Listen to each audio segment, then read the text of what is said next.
ask you about Mel Gibson, but I hope it's okay. But because I don't know him. There's two sides to him. I mean, yes, he's my friend, and he's somebody who's shown me great loyalty over the years. I can't stand up for his behavior, but I can certainly stand up for the man that I love. Have you ever wondered what it's like to face the wrath of one of the most brilliant minds in Hollywood? Jodie Foster, two-time Academy Award winner, director, producer, and unapologetic geniuses, built her legacy not just on sheer talent, but on uncompromising principles. Did you never speak to Anthony Hopkins? No, never spoke to him. He was scary because the scenes were so long. They'd kind of lock him in at the beginning of the day, and we got to the end of the movie and it really had never had a conversation. At 61, Foster doesn't play games, and she sure as hell doesn't fake chemistry. She's someone who walks out of a room when disrespect is served, who chooses silence over spectacle, and who's turned down multi-million-dollar opportunities just to preserve the truth she lives for: artistic integrity. First season was Louisiana and hot and steamy and lots of bright light. Ours is the opposite, so cold Alaska. Particularly female story told by an indigenous woman. Behind that cold stare and polished professionalism lies a woman who has clashed with some of Hollywood's most iconic actors, not out of petty ego butte, because they simply didn't meet her standard. Not intellectually, not ethically, and certainly not artistically. So I was working with the stand-in lion, and all I remember is I remember seeing his mane come around, and then he picked me up sideways and shook me in his mouth. This isn't a gossip fest. It's a revelation, a razor-sharp look at 6 men who, at one point or another, found themselves erased from Jodie Foster's cinematic world. Starting with number 6, we have Mel Gibson. In 1994, 2 of Hollywood's biggest names were brought together for a movie that was supposed to be light, fun, and a guaranteed blockbuster maverick. But behind the scenes, things between Jodie Foster and Mel Gibson were anything but fun. What happened on that set would go on to shape the way Foster chose her projects for the rest of her career. I was less worried about the actor than the man. I think, as I said, I just threw my arms around him. I will love him for this forever. At the time, Mel Gibson was at the peak of his fame. Fresh off the success of Braveheart, he was the kind of actor who believed in raw instinct and natural charm. He would show up, toss out the script if needed, and improvise his way through scenes. Foster, on the other hand, approached acting like a science. She came in early, fully prepared with a thick notebook of character analysis, psychological motivation, and scene studies. And that's exactly where it all started to fall apart. During a script meeting no warning, no build-up, Gibson glanced at Foster's notebook and smirked. Then, right there in front of everyone, he cracked a joke. "Do you need to write a thesis to understand your character? I just need to live it." The entire room erupted in laughter, except for one person. Foster didn't flinch. She closed her notebook, stood up, and walked out. And I'm told that here's a guy who seems troubled. He's had some trouble and seems troubled. And the trouble was happening as he made the movie with you. That moment wasn't just about a joke. It was about everything Foster stood for being dismissed as unnecessary overthinking. To her, it wasn't funny, it was personal. Months of work ridiculed in one punchline. And it didn't stop there. During another serious discussion about the emotional context of a key scene, Gibson cut her off, raised his hand, and pretended to fall asleep right in front of the director, the cast, the crew. For Foster, that wasn't just disrespectful, it was humiliation, the kind that leaves scars you don't talk about, only act on. From that day on, every script with Gibson's name on it was quietly rejected.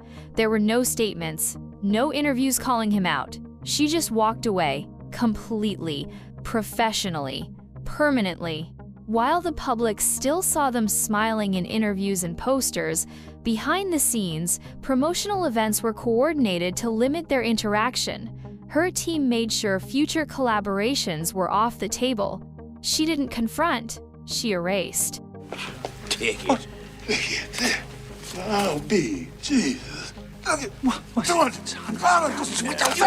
You told me you were broke. Well, I am now. He's got it. Yeah, I'm gonna get the rest too. Come on. I don't have any more. Hurry up! Hurry up! Hey! Oh, sorry.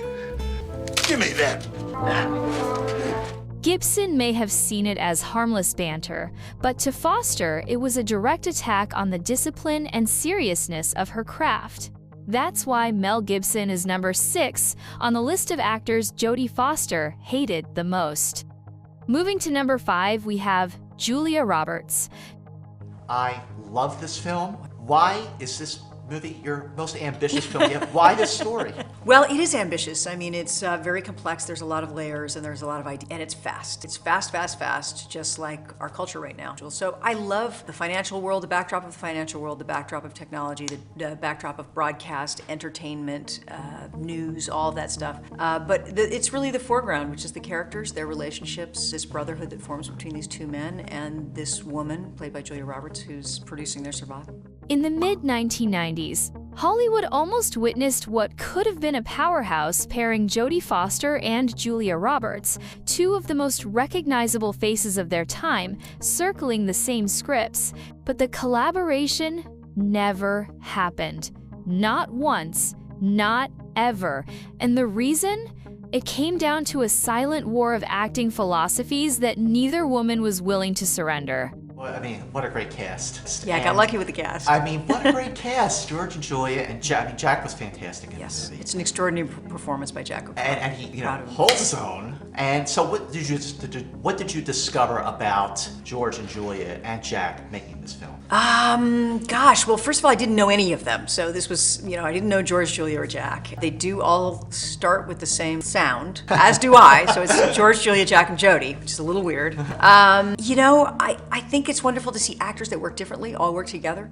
Julia Roberts was America's sweetheart, beloved for her effortless charm, that signature laugh, and her instinct-driven performances. She was the queen of spontaneity, someone who preferred to discover her characters on camera, not in rehearsal rooms or research libraries. That approach, however, was exactly the kind of chaos Jodie Foster couldn't tolerate. Foster had a reputation: sharp, intellectual, surgical in her preparation. For her, character building wasn't guesswork, it was a study. She came into script readings with notes, psychology profiles, and in-depth questions, and that's where things went south. Julia was a little bit apart. Most of her scenes were on her own, totally by herself, in a control room, pretending that there was somebody that she was looking at when she wasn't. It was all playback. During early meetings for a romantic drama that never materialized, the tension was immediate. Foster began breaking down the script, pointing out where character motivations needed more complexity. Roberts, clearly impatient, reportedly said Foster was overcomplicating a simple love story. Another Projecta political thriller with both women up for leading roles went down in flames before the ink on the casting lists even dried. Foster had concerns about Roberts' ability to commit to the film's heavier themes. Roberts, on her end, didn't hold back either. She questioned whether Foster could deliver the emotional accessibility the role demanded. Two heavyweights staring across a table, both certain the other didn't belong in their world. Julia was a little bit apart. Most of her scenes were on her own, totally by herself, in a control room, pretending that there was somebody that she was looking at when she wasn't. It was all playback. So in some ways, what's always amazing to me about actors is that no matter how much I prepare them and tell them what we're going to do technically, and I have an idea of what they do, they always surprise me. And they always come in independently on their own with a full character. According to casting directors who sat in those early meetings, it was like watching two entirely different schools of acting try to speak different languages. Foster was all logic and layers. Roberts was all gut and feeling. One producer even called it like watching oil try to mix with ice. The final nail came during a rehearsal session for a third project that never got off the ground. Foster showed up early with annotated pages and a list of proposed dialogue rewrites. Roberts arrived late, breezed through the reading, and reportedly said, "Let's not turn this into a psychology experiment." Foster didn't say a word. She simply got up, left, and never came back. From then on, Foster quietly blocked every opportunity to share the screen with Roberts. It wasn't Dramate's principle, no feud, no tabloids, just an unspoken, irreversible decision. Their styles were incompatible, and Foster had no interest in compromising. That's why Julia Roberts lands firmly at number 5 on the list of actors Jodie Foster hated the most, not because they shouted at each other, but because, to Foster, acting was a sacred discipline and Roberts didn't play by the same rules. At number 4, we have Anthony Hopkins. Hi, Tony. Hello. Hello. It's just such an extraordinary movie. It's such an amazing performance. Everything all right? Who are you? Actually, it's me, Paul. Who? I live here. What is this nonsense? You know, we cared for her for many, many years. She taught us all so much, about the human brain, about the human spirit. They created one of the most chilling, unforgettable duos in cinematic history, Clarice Starling and Hannibal Lecter. Their scenes in The Silence of the Lambs were nothing short of electric. The chemistry? Palpable. The performances? Oscar-worthy? But behind the scenes, Jodie Foster and Anthony Hopkins never spoke. Not once. But you never passed it backstage in a corridor? No, I avoided him. 6 months of filming, dozens of shared scenes, and not a single real-life conversation. The silence wasn't just professional distance, it was a wall, one made of tension, ice, and 2 completely incompatible views of what acting should be. Hopkins came from classical theater, big, theatrical, transformational. He treated acting like an operatic performance, commanding, intense, larger than life. He didn't just play Hannibal Lecter, he became him. The cold stare, the precise voice, the chilling calm, every movement calculated to provoke unease. Is it true that did you never speak to Anthony Hopkins? No. Foster? She was a student of realism. For Clarice Starling, she spent weeks with real FBI agents. She studied criminal profiling, interviewed serial killer experts. Her performance wasn't to show it, was rooted in psychological truth, authenticity, precision, internal conflict. But on set, that contrast created a storm. Foster's grounded, emotionally accurate approach clashed with Hopkins's heightened theatricality. She wanted realism. He delivered showmanship. She asked for retakes to get a deeper emotional beat. He insisted the moment had already happened and that trying again would kill the rawness. There's an interesting moment in Silence of the Lambs where Lecter makes fun of Clarice's accent. And that was not rehearsed. That was just something that Anthony Hopkins came up with. I was an actress learning how to speak in a West Virginia accent. And when I heard him make fun of my accent, it really made me mad. And there's an interesting thing that happens, I think, that you can feel that. You can feel this kind of shame of having tried so hard to be something and having somebody humiliate you. One moment that stood out, a particularly intense exchange between Clarice and Lecter. Foster asked for another take to explore a more vulnerable response. Hopkins, reportedly cold, replied, "You act as though you're no longer yourself, and that terrifies me." She didn't respond. She didn't need to. That comment told her everything about how little he understood the way she worked. There were no fights, no shouting, just distance. Hopkins treated the cast like an audience. Foster treated them like collaborators. And for her, that distance wasn't just frustrating, it was isolating. Years later, when asked in an interview if she and Hopkins ever got close during filming, Foster's answer was blunt. "We never spoke. There were no smiles, no handshakes, no connection." She even admitted, off the record, that she saw him not as a co-star but as an obstacle. And yet, their scenes together remain legendary, which only proves one thing: you can create cinematic brilliance without ever sharing real respect. But for Foster, that wasn't enough, because no matter how iconic the movie, she never worked with Hopkins again. Oh, Agent Starling, you think you can dissect me with this blunt little tool? No, I thought that your knowledge... You're so ambitious, aren't you? That's why Anthony Hopkins sits at number 4 on Jodie Foster's list. Not because he offended her, but because he froze her out with arrogance, turned collaboration into isolation, and never once looked her in the eye off camera. Again at number 3, we have Richard Gere.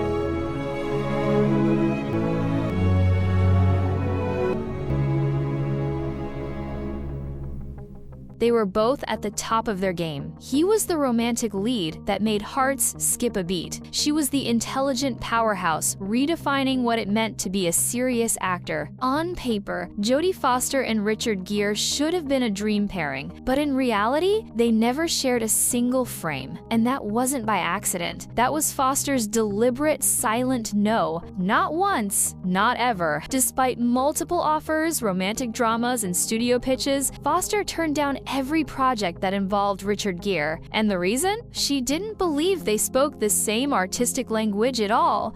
I've read a few interviews with Deborah Winger, and she seemed to talk endlessly about Officer and a Gentleman and what an unhappy experience it was, how Richard Gere was all moody. Now, going into this film, were you a little bit aware of that or a little hesitant that maybe that might be the case with this film? No, not really. Not really. I suppose I've seen all that stuff too, and everybody has their own personal experience with an actor. I have to say Richard and my style work really well together. He's a lonely guy, and I frankly like that, because I like going to my room and playing with my typewriter or whatever that is, and reading books and stuff. And Foster saw acting as truth, a battlefield of psychology and emotional excavation. Gere, in her eyes, was the complete opposite of glamour, charm, and surface-level storytelling. To her, he wasn't an artist, he was an illusionist, and she wanted no part of it. In one specific 1991 casting session, Foster reportedly arrived 45 minutes early, prepared, ready. She came with detailed notes, a character map, and even proposed changes to deepen the emotional logic of the scenes. She sat down, focused, waiting for the so-called romantic co-lead. Gere walked in 20 minutes late. No script, no notes, just a designer coat and a smirk. When Foster asked him a simple question, "What do you think your character loves and why?" Gere's answer was casual, careless. "It doesn't matter. As long as I look like I'm in love, the audience will believe it." The room went silent. That one sentence slammed every door shut. Foster gathered her notes, closed her folder, stood up, and left without saying a word. The producers were stunned, but she didn't explain. She didn't need to. From that day on, Gere was off limits. Any future scripts with his name attached, automatically rejected. No meetings, no callbacks, not even a conversation. For Foster, there was no point in trying to work with someone who didn't treat acting like something sacred. Gere later brushed it off in interviews, calling it a stylistic difference. But insiders knew. Foster didn't just dislike his style, she had no respect for it. She once said in a private meeting, "He loves beauty, I love truth, and between those two, there's an abyss." She wasn't bitter, she just refused to lower her standards. To her, it wasn't personal, it was about protecting the craft. Because while the world might swoon for a pretty face and a soft focus close-up, Foster wasn't buying it. She was never going to fake a love story with someone she couldn't respect in real life. That's why Richard Gere sits at number 3 on her blacklist, not because of some explosive fight, but because Foster believed he represented everything wrong with the industry's obsession with charm over substance. Kevin Costner is the number 2 actor hated the most by Jodie Foster. To the public, Kevin Costner was the classic American hair-rugged, noble, effortlessly cool. But to Jodie Foster, he was something entirely different, the symbol of everything she couldn't stand in a creative partner. There were no on-set blow-ups, no clashing egos mid-scene. Why? Because they never made it that far. Every project that tried to bring Jodie Foster and Kevin Costner together fell apart before filming even began. And the reason? Foster refused to share screen space with a man she considered intellectually lazy and emotionally shallow. Kevin Costner. They don't even have to be on screen together, and somehow they're kind of fizzling together. It all came to a head in the early 90s when a major dramatic project had both their names attached. On paper, it was gold, a sweeping political thriller, serious themes, high emotional stakes, the kind of project that could win awards. Foster walked into the first meeting armed like a warrior, scenes broken down, character character arcs mapped out, psychological depth questions ready to go. She wasn't just prepared, she was already living in the mind of her character. Then Costner walked in late, coffee in hand, relaxed, smiling, like he had wandered in from a beach vacation instead of a serious production meeting. He didn't bring notes. He didn't even sit up straight. When Foster asked about the character's internal conflict and motivations, Costner shrugged and said, "I believe in instinct, over-analyzing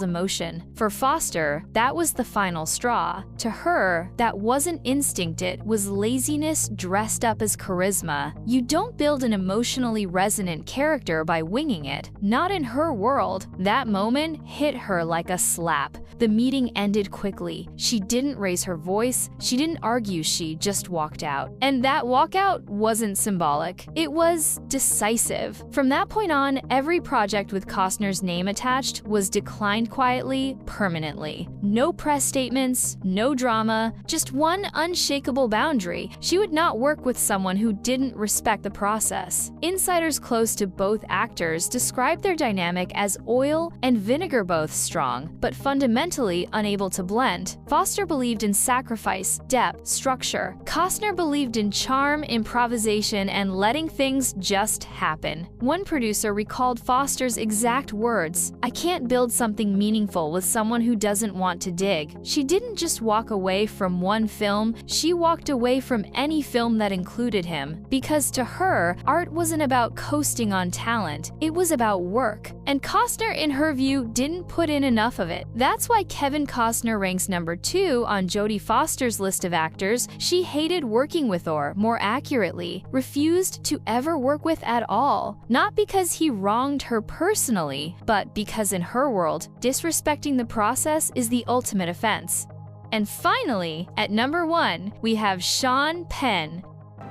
A moment of filmmaking that was so true and so horrifying and so real that I would never be the same. This one wasn't just creative tension. It wasn't about missed chemistry or clashing techniques. It was about something far more corrosive: ego, raw, untamed, and completely unwilling to share space. That's why Sean Penn sits at the top of Jodie Foster's list, not as a rival, but as a line in the sand she refused to cross ever again. Penn, known for his intensity, volatility, and method acting extremes, is the kind of actor who lives in chaos. For some, that chaos creates magic, but for Foster, it created a nightmare. Penn, with his arrogant and self-righteous attitude, was not just an actor, he was something worse. A person who turned every emotion, every effort, into a joke. And that was something she could no longer tolerate. Penn could never understand what Foster had dedicated her life to: dedication, sacrifice, and the belief that art is not a game. The two had circled around multiple projects, powerful dramas, emotionally heavy scripts, and each time, the same story repeated itself. It would start with mutual respect. Foster admired Penn's raw talent. Penn acknowledged her intelligence, but it always crashed before cameras ever rolled. Why? Because Foster didn't just crave structure, she needed it, and Penn's entire process was to obliterate it. During one particularly serious production meeting in the early 2000s, Foster laid out her preparation: backstory, timeline, character trauma, emotional beats. She didn't just read scripts, she studied them like case files. She came in with the psychology of the character mapped down to facial tics. And then came Penn. He scoffed. While Foster spoke, Penn interrupted with sarcastic quips. He dismissed her charts, her notes, her carefully crafted process as overthinking. Then he said it, "That stuff kills the moment. Emotion should be chaos, not calculated." Foster didn't respond. She didn't argue, but she didn't forget. It got worse during early script readings. Foster delivering lines with precision, building up emotional layers scene by scene. Penn